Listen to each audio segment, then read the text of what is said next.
తాకట్లో ఉన్న మీ బంగారాన్ని విడిపించి ఆ రోజు ఆన్లైన్ రేటుకి కొంటాం. Sharma gold company. నమస్కారం, సుమన్ టీవీకి స్వాగతం. నేను మానస. ఈ రోజు మనతో పాటు ఉన్నారు జ్యోతిష్య రత్న, జ్యోతిష్య చక్ర వైభవ నిపుణ డాక్టర్ రాళ్లపల్లి రవికుమార్ గారు. వారితో మాట్లాడదాం. జూలై మాసానికి సంబంధించిన రాశి ఫలాలు ఏ విధంగా ఉన్నాయి అనే విషయాలు తెలుసుకుందాం. గురుగారు నమస్కారం అండి. నమస్కారం. గురుగారు, జూలై మాసానికి సంబంధించి ద్వాదశ రాశుల యొక్క రాశి ఫలితాలు తెలుసుకోబోయే ముందు గ్రహ సంచారం ఏ విధంగా ఉందో తెలుసుకుందాం. తప్పకుండా అమ్మా. శరదిందు సమాకారే పరబ్రహ్మ స్వరూపిణి వాసరాపీఠ నిలయే సరస్వతి నమస్తుతే. సుమన్ టీవీ ప్రేక్షకులకు నమస్కారం. ముందుగా ద్వాదశ రాశుల్లో నవగ్రహాలు జూలై నెలలో ఎక్కడున్నాయో తెలుసుకుందాం. సూర్యుడు 17 జూలై దాకా మిథున రాశిలో ఉంటాడు, తర్వాత కర్కాటక రాశిలోకి వెళ్తాడు. కాబట్టి సూర్యుడు వచ్చేసి మనకి ముఖ్యంగా అంటే నెల గురించి చెప్పుకున్నాం కాబట్టి 16వ తారీఖు దాకా మటు ఖచ్చితంగా మనకి మిథున రాశిలో ఉంటాడు.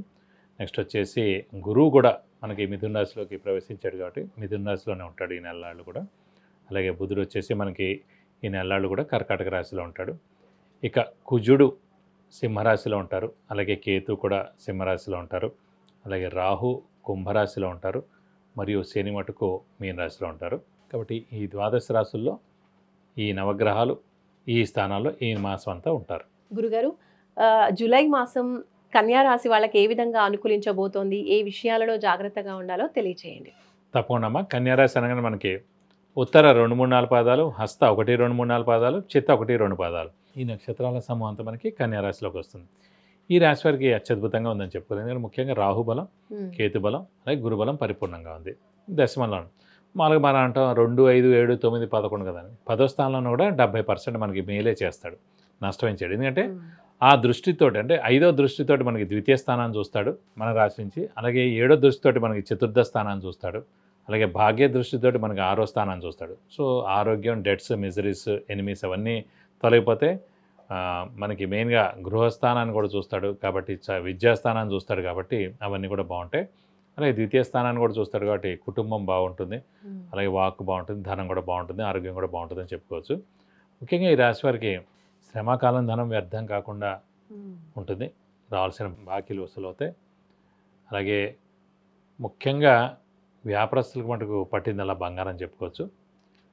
అలాగే విద్యార్థులకి, రాజకీయ నాయకులకి, క్రీడాకారులకి, పాత్రికేయ రంగానికి, యూట్యూబ్ రంగం, మీడియా రంగం, అలాగే సినిమా రంగం, వీరందరూ కూడా అత్యద్భుతంగా ఉంటుంది. ఎందుకంటే ఈ గురుబలం తోడవడం కాకుండా, రాహుకేతుల బలం తోడవడం కాకుండా, ఇందాక మిథున రాశి చెప్పినప్పుడు యోగకారకుడు ఎవరైతే అన్నారో కన్యారాశి కూడా యోగకారకుడు, లక్ ఫేవర్ చేసే గ్రహం, అదృష్ట గ్రహం శుక్రుడు అండి.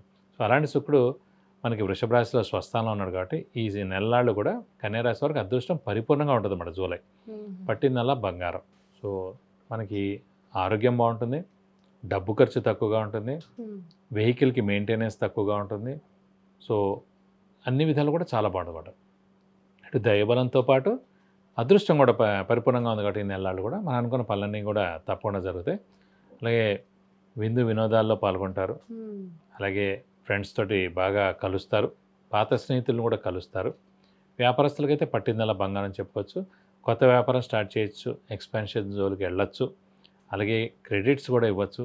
అలాగే వ్యాపారస్తులకి ముఖ్యంగా అప్పులు వాళ్ళ బెడద తప్పుతుంది, కొత్త అప్పులు చేయకలేదు, ఉన్న అప్పులు కూడా మీరు తీర్చేస్తారు. మధ్యవర్తిత్వం వహించవచ్చు. అలాగే స్టాక్స్, స్పెక్యులేషన్స్ ఇవన్నీ కూడా మీకు బాగా కలిసి వస్తాయి. ఒక వ్యక్తి మూలాన్ని మీకు మంచి ఉన్నతిలోకి వస్తారు, ఒక మంచి వ్యక్తి మీకు హెల్ప్ చేస్తారు, అలాగే మంచి మాట కూడా వింటారు మీరు. అలాగే ముఖ్యంగా నిరుద్యోగులకు ఉద్యోగం రావడం, ఉద్యోగస్తుల ప్రమోషన్స్, నేమ్ అండ్ ఫేమ్ రావడం, అలాగే ఫారెన్ టూర్ విజిట్స్, అసైన్మెంట్స్ రావడం, ఇలాంటివన్నీ కూడా జరుగుతాయి. సో విద్యార్థులు కూడా సువర్ణ అవకాశం చెప్పుకోవచ్చు. వాళ్ళకి మంచి ర్యాంకులు, అలాగే మంచి సీట్ సంపాదించడం, అది ఇండియా అయినా సరే ఫారెన్ అయినా సరే ఖచ్చితంగా వస్తుందని చెప్పుకోవచ్చు. కన్యారాశి వాళ్ళకి అన్ని విషయాల్లో చక్కగా అనుకూలతలు ఉన్నాయి అని అంటున్నారు కదా గురుగారు. మరి వివాహం విషయంలో ఎలా ఉంటుంది? అవివాహితులకి వివాహాలు అయ్యే అవకాశం ఉందంటారా? తప్పకుండా అండి. అవివాహితుల వివాహం ఖచ్చితంగా అవుతుంది. ఎందుకంటే మనకు అనుకోకుండా అదృష్టకారకుడు, యోగకారకుడు, లక్ ఫేవర్ చేసే గ్రహమైన శుక్రుడు కూడా మనకి భాగ్యస్థానంలో ఉండి స్వస్థానంలో ఉన్నాడు వృషభ రాశిలో, అలాగే గురువు కూడా దశమ స్థానంలో ఉన్నాడు కాబట్టి ఖచ్చితంగా అవివాహితులకు వివాహానికి అవకాశాలు 100% ఉన్నాయి. మరి సంతానం విషయంలో ఎలాంటి ఫలితాలు కనిపిస్తున్నాయి? సంతాన కారకుడు కూడా గురువు అని చెప్పుకున్న ఇదివరకు కూడా. సో సంతానం కూడా ఖచ్చితంగా కలిగేందుకు అవకాశాలు 100% ఉన్నాయండి. కన్యా రాశి వాళ్ళకి అన్ని అనుకూలంగా ఉన్నాయి అంటున్నారు. మరి ఇంకేమైనా పరిహారాలు పాటించాల్సిన అవసరం ఉంటుందా ఈ నెలలో? ప్రస్తుతం ఏంటంటే రాశి వారికి సప్తమ స్థానంలో శని ఉన్నందుకు ప్రతి శనివారం ఉపవాసం ఉంటే సరిపోద్ది. అలాగే వారు ఆంజనేయ స్వామి అష్టోత్తరం రోజు చదువుకుంటే చాలా మంచిది. అలాగే వీలైతే ప్రతి శనివారం లేదంటే మంగళవారం ఆంజనేయ స్వామి టెంపుల్కి వెళ్ళి 40 ప్రదక్షిణాలు చేయడం, అలాగే వీలైతే వడమాల సమర్పించడం, అలాగే తమలపాకులు పూజ చేయించడం, సింధూర పూజ చేస్తే కనుక మీకు అన్ని విధాలా మంచి చేకూరుతుంది. జూలై మాసానికి సంబంధించి కన్యా రాశి వాళ్ళ మాస ఫలితాలు తెలియజేసినందుకు ధన్యవాదాలు గురుగారు. నమస్కారం. నమస్కారం.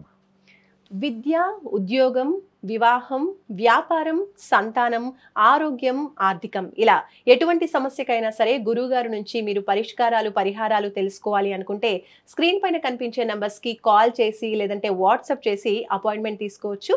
మీ సమస్యలకి పరిష్కారం తెలుసుకోవచ్చు. చూసారు కదండి, ఇది కన్యా రాశికి సంబంధించి జూలై మాస ఫలితాలు, అలాగే పాటించవలసిన పరిహారాలు కూడా గురుగారు తెలియజేశారు. అన్ని విషయాల్లో చక్కని అనుకూలత కనిపిస్తుందని తెలియజేస్తున్నారు. చూస్తూనే ఉండండి సుమన్ టీవీ. నమస్తే.